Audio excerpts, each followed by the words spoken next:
Hi folks, you're with Tacitus today. Tacitus today, your pushback channel. Thank you for joining this audio live stream. In this essay, I'd like to talk about it's a novel written in the mid-1980s, and it's had a number of a movie and TV series has been made. It's called The Handmaid's Tale, and it's a hysterical feminist fantasy which sort of combines the Salem witch trials with medieval feudalism and the imagined sort of patriarchy and this sort of thing. So it casts, if you like, a medieval setting of things when people believed, the soul eternal and all that sort of stuff, and were deeply devout, or certainly devout compared to today, and combines this and cherry picks it and then creates this Handmaid's Tale, saying it's the huge oppression and uniquely oppressing women by this terrible patriarchy.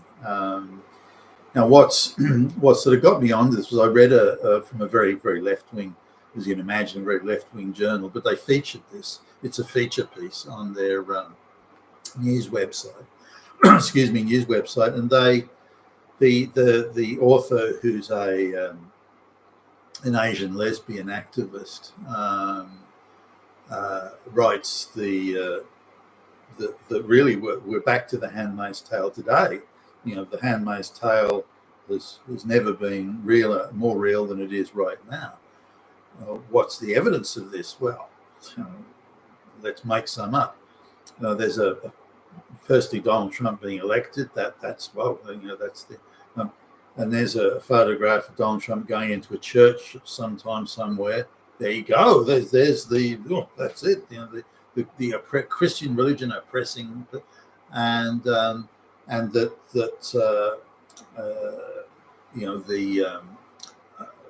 abortion has been taken from the federal sphere and by the Supreme Court and put to the state. So each state decides their own abortion policy, and the majority of states still provide abortion, pretty much up to the full term of 9 months. So the idea that abortion rights are taken away, of course, is nonsense. But this article argues, well, all abortion rights, women have no abortion rights now. That just shows that we're at the Handmaid's Tale. Trump got elected, so the Nazis are obviously in control. I mean, what else? And Trump going into a church, well, that just shows that the Christian oppression of women is rampant, and that's it. Handmaid's Tale, done and dusted. No more evidence needed. Now, the Handmaid's Tale. I mean, let's have a look at the author, Margaret Atwood. She lived a fairly rural lifestyle and didn't really end up going into full-time sort of co-ed education until a fairly late age. So she had very limited, other than being with her parents, she had very limited social skills, and certainly was not socialized as in mass socialized as you do in school. So she you wouldn't call her a beauty queen. She looks very Jewish, actually, but she ended up once she sort of was out of the orbit of her parents, she seemed to be a bit of a lost soul, and somehow made it through into like senior high school, university, and she couldn't really express herself sort of personally, and the only way she could express herself was in writing, really. And so we're looking at someone with fairly limited social skills and a fairly limited ability, I think, in my opinion, a limited ability to interact with men, and particularly would have been lost on the dating scene. Hardly a hot-looking babe, and also very poorly socialized, and would have found it very difficult to fit in. Now, being a sort of lost soul looking for the parental guidance, she ended up falling under the influence of the Jewish cabal of professors and intellectuals, who were always on the lookout for another outsider, and she fell in with those. And these are activists. They're against Vietnam War. They're feminist activism, gay lesbian activism. South Africa is an evil white patriarchy, and so on. So really, she's exposed to a massive of opposition to everything that's going on, in effect. Now, at the time she started writing *Handmaid's Tale*, and I'm sure the genesis was earlier than this, but Ronald Reagan had been elected. Now, this was touted by feminists everywhere because he believed in God. Apparently, that's it. The medieval times were returning. Now, the position that would, and many feminists take, by the way, and particularly Jewish feminists, is that if Christianity exists or is in any way widely observed, it automatically militates against women. I'm not sure how they arrive at that necessarily, but it's a fairly vague sort of connection. But what about the witch trials? Hey, doesn't that show you how bad? What about religion as being in the medieval times and the feudal times? What about that?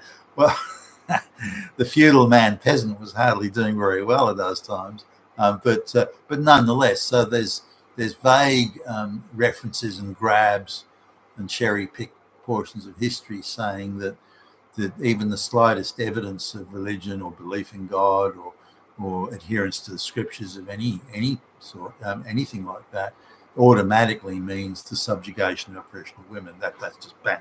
If you have A, it automatically is B, which is of course absurd, but it's something that's very much held to. It's pretty much a feminist factotum. This one they wave it around as being just inevitable. If you anyone that holds a Bible is automatically an evil oppressor, and women's rights are all gone. Now, women's rights haven't been taken away. Anyone can still get an abortion if they want it. What is the actual complaint here? Well, it's kind of vague and it's all over the place. This idea that any sort of non-left wing or not, anything other than socialism is fascism, which is oppression and so on. So it's a very simplistic and quite ridiculous view. And Ronald Reagan at the time was depicted as being this sort of Christian fascist, which is, when you look back, utterly absurd. He was very much on board with the globalist project of giving women exceptional rights in divorce and so on. Nearly all of which was pushed by particularly the lesbian Jewish cabal at the time. The Betty Friedan's, the Shulamith Firesteins, the Ellen Levine, and so on. So within that diaspora, given the people she was hanging around with, she wrote this *Handmaid's Tale*. Now, if you try and read the *Handmaid's Tale*, it's hardly quality, in my view. It's hardly quality writing. I would have thought it wouldn't have made it past the bargain bins at the front of those bookshops where they sell these titles for $1 before they pulp them. But somehow this very ordinary, quite ridiculous and absurd, paranoid fantasy novel was picked up by the activists and has been pushed ever since. And now that President Trump's in the Oval Office and the things like abortion are now a matter for the states rather than a federal matter, this is waved around as being women have no rights anymore. It's the Handmaid's Tale, and we're just going to be, women are going to be used as reproductive units for the society. That's a religious society.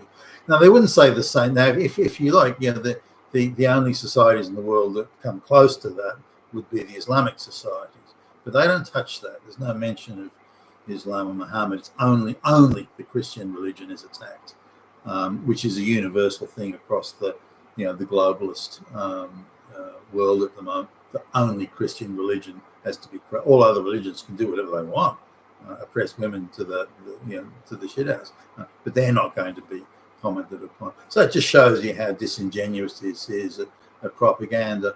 And again, it's all propaganda, but it's listed as Trump's in the White House, Hitler, fascism, abortion rights going to the states. That's it. Women have no rights.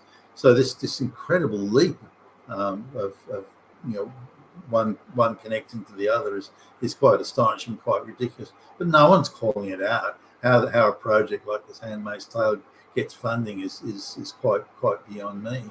And one could invent a movie or a novel about anything. The oppression of men, the oppression of white men. You could do it. All you have to do is connect a few very minor indirect dots, and you've got your case, as they're doing here with the Handmaid's Tale.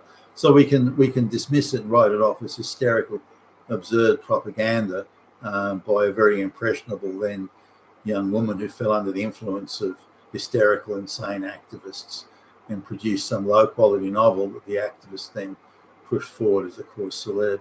You've been a Tassus today, your Pushback channel. Thank you for listening.